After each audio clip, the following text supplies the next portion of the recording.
Welcome to the Onyeka Nwelue show. In the studio, we have Barbara Adair, and she's one of the most prolific writers in South Africa.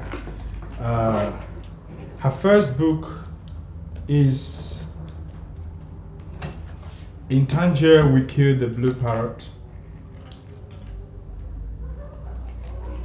and there is End, which has a very beautiful cover, quite confusing but beautiful. And then there is Will, her last book. Adair, welcome to Onyeka Nwelue show.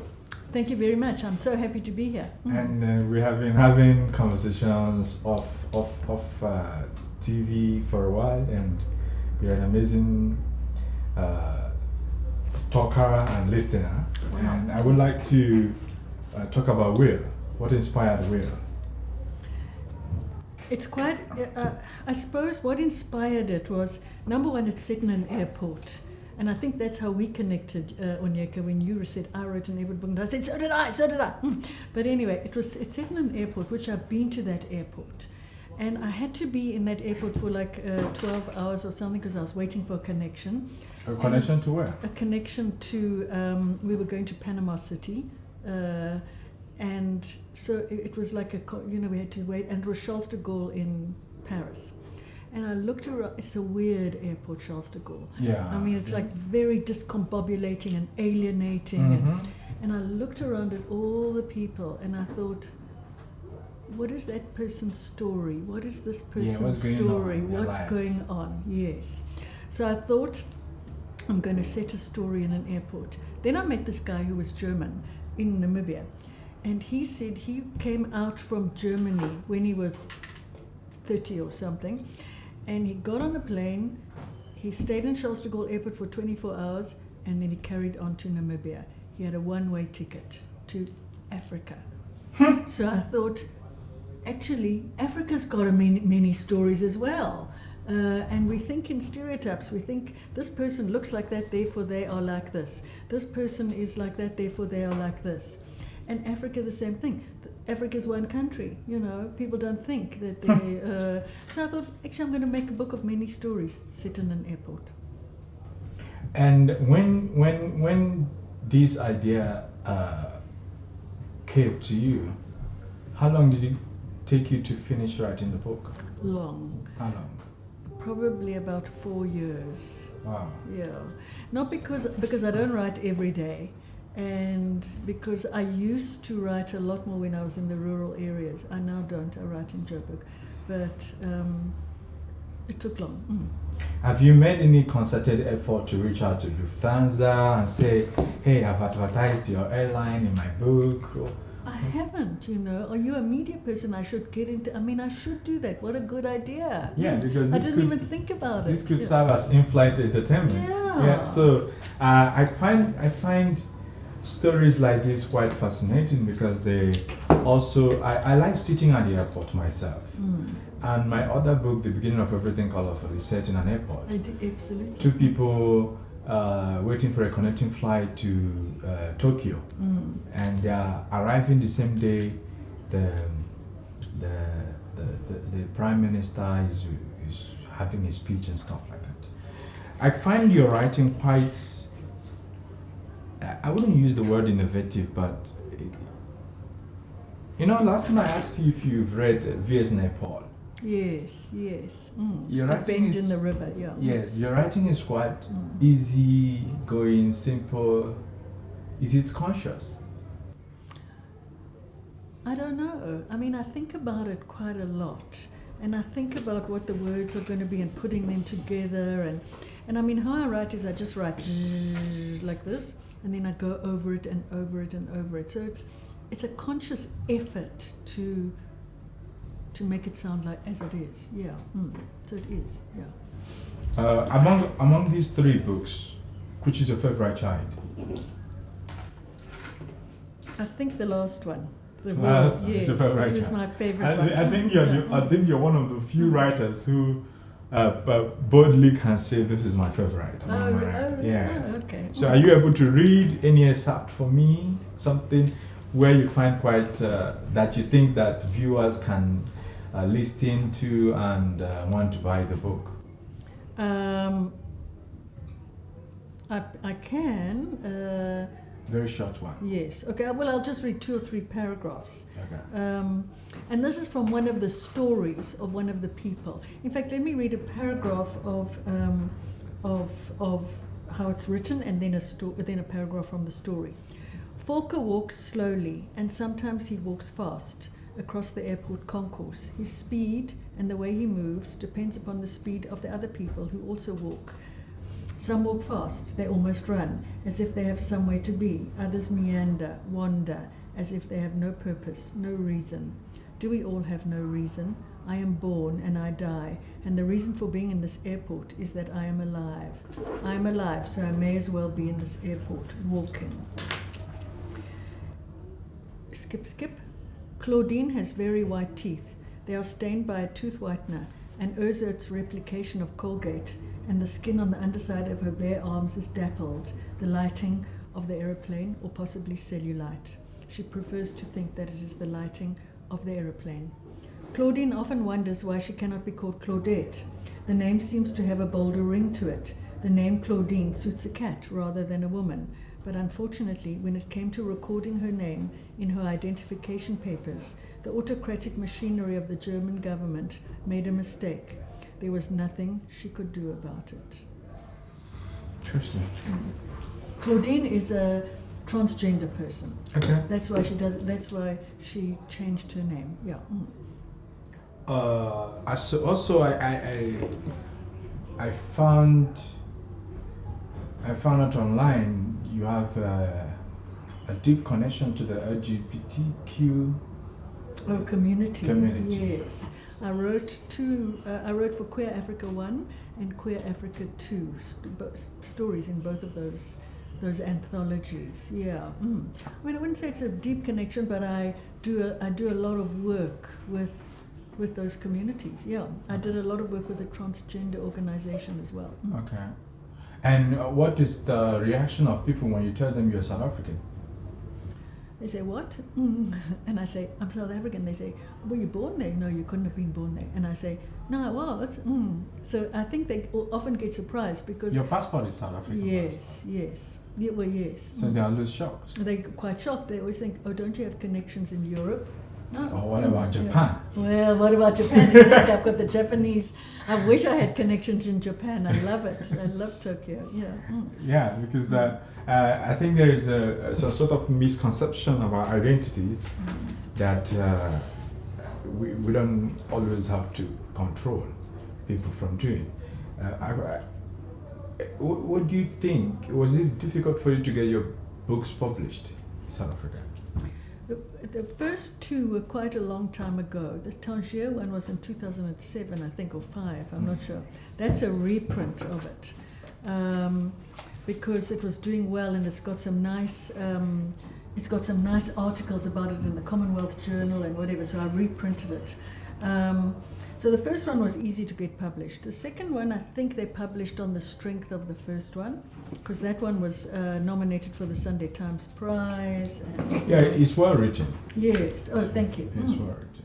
But then the third one, no one wanted, which is why the fourth one came a long time. No one wanted. Why? No one wanted it. Why? I don't know. I think they thought it was pretentious and.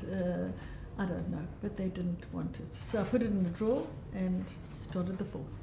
You said here it is January 1993 and I'm sitting in a Café Hava in Tangier. The cafe is about a 10-minute walk from the Forbes Museum. It is beautiful. If I strain my eyes, I can see the sea, the stress of Gibraltar. My traveling companions have abandoned me. They are visiting something somewhere else in the city and they want to move on soon. Have you tried writing poetry? No. You don't think you can do well as a poet? You know, poetry is interesting for me because poetry has you've got to think about structure and not necessarily rhyming and all of, but you've got to have a structure. Whereas prose, it's less structured. So I find poetry very difficult. I once tried to write sonnets with a friend of mine. He lives in LA, and he would write something, and then I would pick a theme and write something, and then we'd do. But it was difficult. Very difficult. So I haven't really.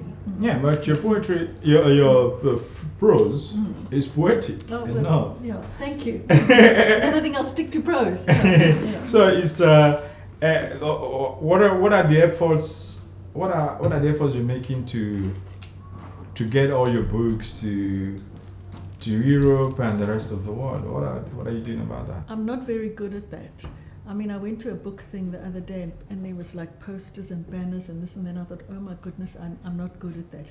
Maybe I need someone to help me with marketing. I kind of like I'm not good at it, put it that way. Yeah. And you are on the James Scotty Prize yes. as a jury member. And I thank you for that, Onyeka. No, no, it's not me. I think it's your qualification. Oh, okay. Because it's also a prize with diverse jury. Yes. And you are there with Miko Yamanochi. Have you tried to figure out who she is? Well, you told me she was a Japanese agent, and I thought, oh my goodness, maybe I must try and, get in touch with her and say, Did you? I didn't, but I should. You've just put the idea into my head. She's interested. Yeah. Oh. Yes. Anyway, we'll go on break. When we come back, we'll continue our conversation on the James Scotty Prize with Barbara Adair.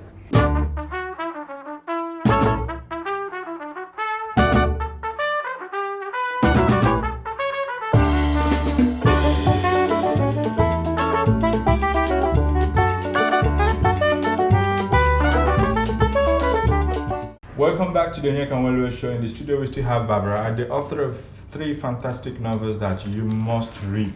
You must read. And if I had a book club, it would be book club selections. Oh, fabulous. Right. I'm so happy, Yeah, so tell me, do you have an agent? Well, I mean, you recently introduced me to the World Arts Agency. There it is. And I've been talking to people there. So I haven't got an agent per se, but I've got connections now, which was a fantastic thing that I got from you because, I mean, I just never had one before. Do you think it myself? Right. Do you think it's important to have an agent? I do think it is. I think it's very important, but at the same time, I like my connections that I have with my publishers. Okay. And the Tangier book is being translated into Spanish. Okay. And I'm quite Congratulations. Thank you. And I'm very close to the woman who did the publishing there, so I don't want that taken away from me. But aside from that, I think it's a fabulous. It's a fabulous thing to have. When we had a conversation and you said you would have wanted to go to Abantu Festival last time Chimamanda was there to see Chimamanda. Yes. What is the fascination with Chimamanda? Well, it's interesting because the Will novel. Yes. She inspired me. Not so much the content of it, but I don't know if you ever have listened to her TED talk on there's not only one story, single story. Yeah. And that's exactly what that book is based on, that the person does not have a single story. Okay. And what a single story does is it pigeonholes and constrains and constricts, and it's dangerous. Yeah. And then I made that a metaphor for Africa as well. Africa does not have a single story. So why didn't you go to Abantu to see her?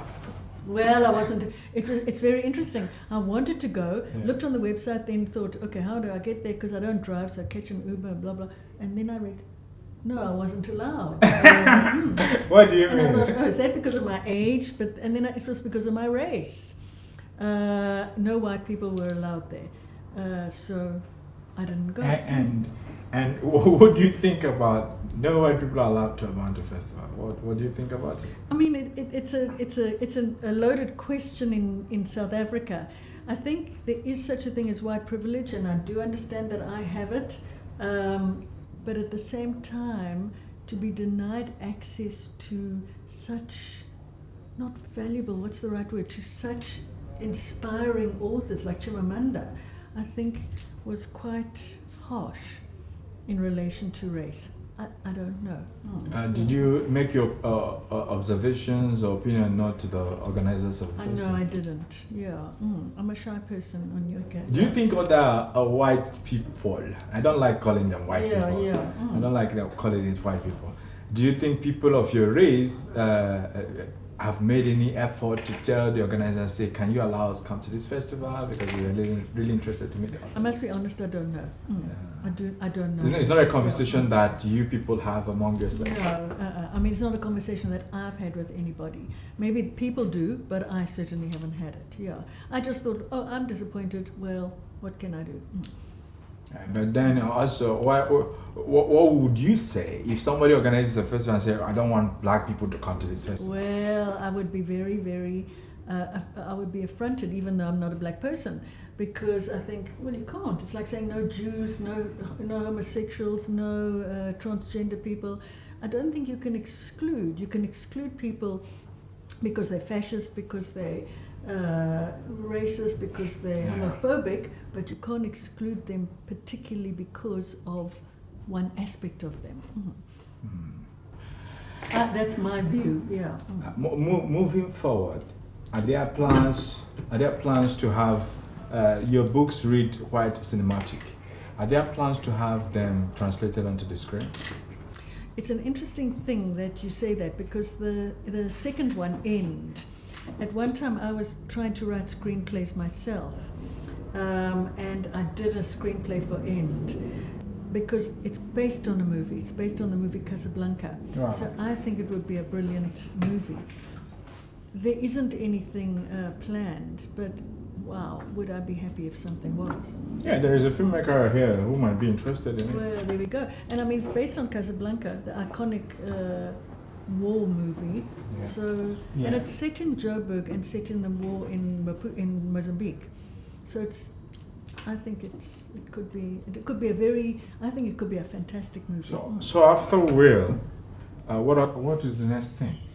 I've just completed a PhD at Pretoria, where I wrote stories about people in the small town of Springs.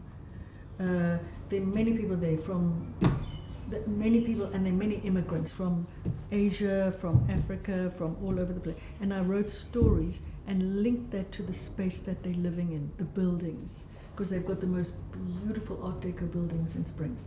And I want to have that published. So that's my next project. Yeah. Great.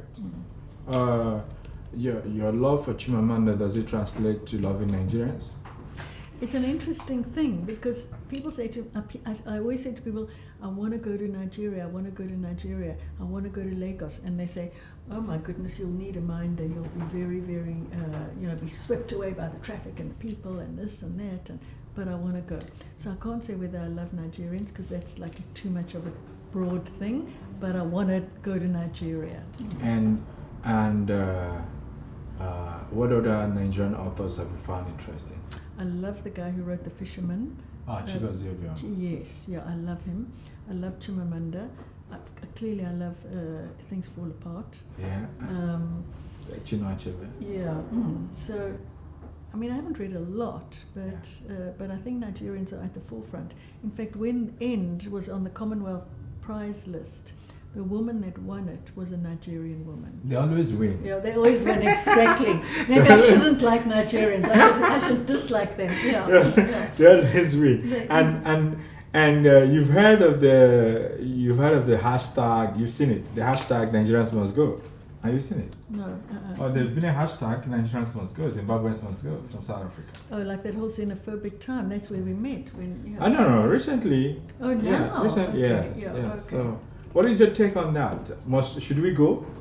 I think to myself, why? I mean, why? I like people. Not if I don't like them, I don't like them. If I like them, I like them. Not because they're Nigerian or Jewish or whatever. I mean, it's crazy. I don't think they should go. In fact, I think they make South Africa a richer place. Right. Yeah. Let's not delve into more politics or whatever they call it. I would love to. I'd love to know if you have plans of moving from fiction to other genres of literature. No, I don't think so.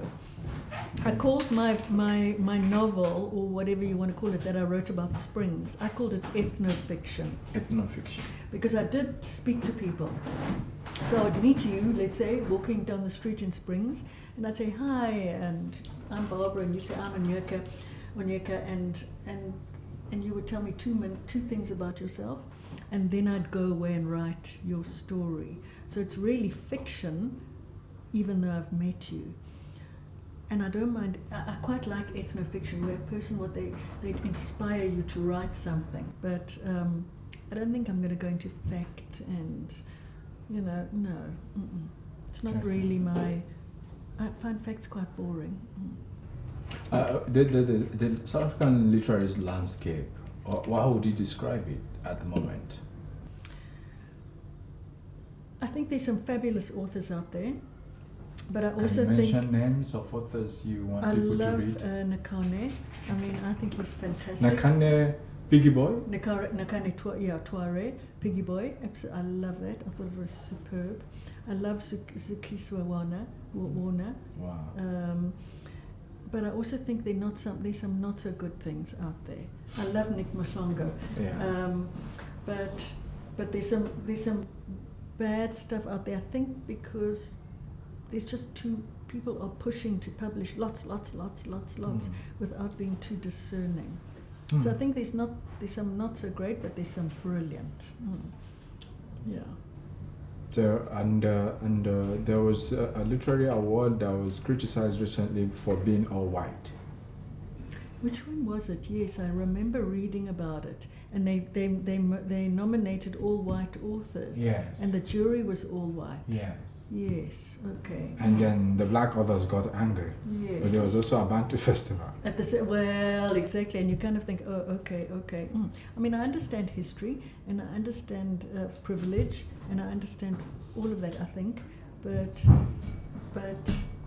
it's troublesome because then you exclude people, whether it's from the book award or whether it's from the festival, and I don't think exclusion is a great thing for whatever reason. Totally agree with you.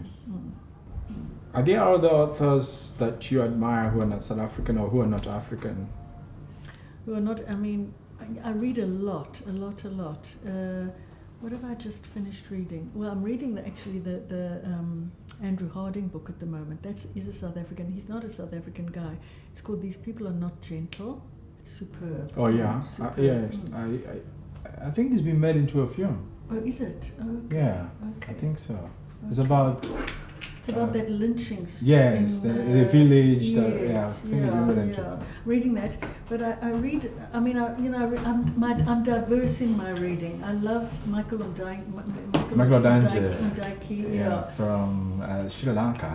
From Sri Lanka, exactly. I mean, I love him. I do like Martin Amis. I like Stuart Home. I love Will Self. That's the will of the title there, Will Self. So I like a variety. I don't only read African or European or American or whatever. Thank you so much, Barbara.